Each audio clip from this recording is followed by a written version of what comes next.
Graças a paz, um bom dia, mais um dia precioso na presença do nosso Senhor e Salvador, Cristo Jesus, é claro. Meu nome é Alan Conte Júnior, eu sou da Primeira Igreja Batista Bíblica no Jardim Paraíso e é um privilégio para mim estar aqui com você mais essa manhã, falando um pouquinho do que Deus tem trazido a nós durante nossas meditações. E nessa manhã eu gostaria de conversar com você a respeito de um assunto. Vamos então meditar no nosso texto de hoje. Continuando a nossa meditação, Jeremias 5, 20 e 21. Hoje vamos ler dois, mas vocês vão entender que é necessário ler os dois. Jeremias 5, 20, 21, embaixo do tema, né? Povo insensato e sem coração. Leiamos então Jeremias 5, 20 e 21. Diz o seguinte: Anunciai isto na casa de Jacó e fazei-o ouvir em Judá, dizendo: Ouvi agora isto, ó povo insensato e sem coração, que tendes olhos e não vedes, tendes ouvidos e não ouvis. Como eu disse, vamos continuar nossa meditação nesse mesmo capítulo, nesse mesmo momento de Israel. E nós vamos olhar para esses dois versículos porque um vai complementar o outro, ao menos, né, a linha de pensamento, né? Ainda que realmente eles complementem.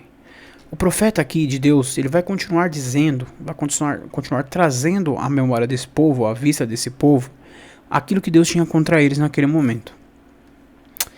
Então é interessante que o Senhor vai dizer que aquilo deve ser dito em Jacó. Ou seja, aqui Deus está querendo dizer que todo Israel precisa ouvir isso. Logo na sequência ele diz: ouça-se em Judá. E aí ele quis dizer Jerusalém, que é a cidade do rei. O interessante é que o interesse, na verdade, é para que todo o povo volte dos seus maus caminhos. A advertência que Deus dá, ela primeiro deve ser pregada a todo o povo, para que todos se conscientizem dos erros. Depois ela é pregada ao rei, porque o rei ali em Israel, ele era a representação de Deus no meio do povo, porque ele era quem governava o povo. Ele era o governante terreno, escolhido por Deus para guiar o povo. E ele era visto como um exemplo espiritual do povo também, porque se o próprio rei se ajoelha perante Deus, todo o povo faria o mesmo. Infelizmente nós sabemos que na história de Israel, poucos homens, poucos reis se ajoelharam diante de Deus e o serviram de coração. Quando Deus acusa, né, aquele povo de ser insensato e sem coração, significa que o povo ele não deu ouvido à razão, palavra de Deus, e o seu coração não viu a grandeza de Deus.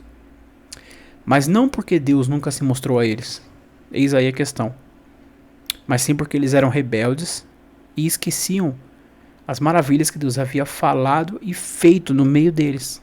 Era algo sequencial. Deus fez aqui, ali eles esqueceram. Então é perfeito você entender que quando ele diz que eles têm olhos, mas não enxergam, significa que Deus estava diariamente operando milagres no meio deles. Existe uma sobra enorme de provas que Deus deixava no meio do seu povo para que eles crescem nele.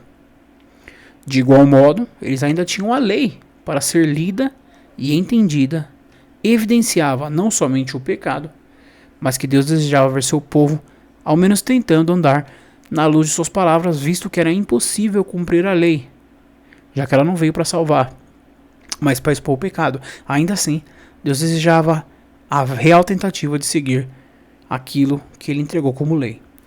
Na sequência, nós vamos lembrar que ele falou também dos ouvidos, que eles tinham ouvidos, mas não ouviam. Quando eles não ouviram as maravilhas que Deus fez em lugares próximos, com pessoas próximas a eles, dos contos antigos dos anciões que falavam como Deus fez, né, milagres tremendos em guerra, protegeu o povo de Israel, né, por exemplo, quando todas as vezes que Davi foi à guerra e Deus foi com Davi, Davi foi vitorioso, quando eles liam a lei, igual vai fazer Esdras, né, após o período do cativeiro, muitos anos depois, eles não davam atenção ao que era lido, ao que era falado, ao que era ensinado pelos homens de Deus verdadeiros, mas eles davam ouvidos a pessoas que não eram homens de Deus sérios. Seus ouvidos estavam cheios de lama, que impedia eles de ouvirem tudo aquilo que Deus desejava, porque eles só gostariam de ouvir aquilo que agradava os ouvidos, e não o que era necessário. E é interessante que nós podemos pensar no seguinte, né? Muitas vezes eu e você, nós vamos à igreja, ouvimos os cânticos, a palavra, a pregação, e muitas vezes não a deixamos entrar em nossos corações. do mesmo modo que esses homens fizeram no passado. Nós corremos o risco de perder a intimidade com Deus. Nosso medo não deve ser de cativeiro, de morrer, de nada assim, não. O nosso medo tem que ser estar longe de Deus. Isso é horrível, estar longe de Deus. Todos os males que podemos sofrer nessa vida não chegam perto do quão ruim é estar distante de Deus. Tem um cântico bem famoso que diz, né? Distante de ti, Senhor, não posso viver. E é uma verdade, não há vida longe de Deus, só morte. Então como nós podemos desejar viver longe do nosso Salvador? É muito triste. Então que nós possamos, diferente de Israel, ter esse coração voltado ao Senhor. Esse coração que adora somente a Ele. Amém? Vamos nesse momento estar orando, agradecendo a Deus por tudo e encerrando este vídeo. Oremos então. Santo e eterno Deus, exaltado seja o teu nome sobre todos os povos, Pai querido. Eu te louvo por tudo, porque não existe bem maior do que o Senhor. O Senhor é o nosso mais precioso tesouro, aquilo que nós mais ansiamos ter. Peço perdão pelos meus erros, pelos meus pecados, pelos pecados de quem nos ouve, pelos erros de quem nos ouve, mas peço também que o Senhor abençoe a vida de cada um, nos dê sabedoria, nos dê proximidade contigo, intimidade, desejo de orar, de estar contigo, Pai querido. Peço que o Senhor continue cuidando de nós, fazendo a tua vontade, e eu peço que o Senhor nos honre de acordo com a tua vontade, de acordo com o que nós honramos o Senhor também, porque só o Senhor é digno de toda a honra e toda a glória, Pai querido. Te louvo por tudo, peço que o Senhor faça a tua vontade, pois só o Senhor sabe o que é bom para nós. Por Jesus. Amém. É isso aí. Agradeço pela sua companhia. Que Deus te abençoe, te dê um bom dia. Que Ele realize os seus planos e sonhos de acordo com a vontade dEle. É isso aí. Falou. Fica com Deus.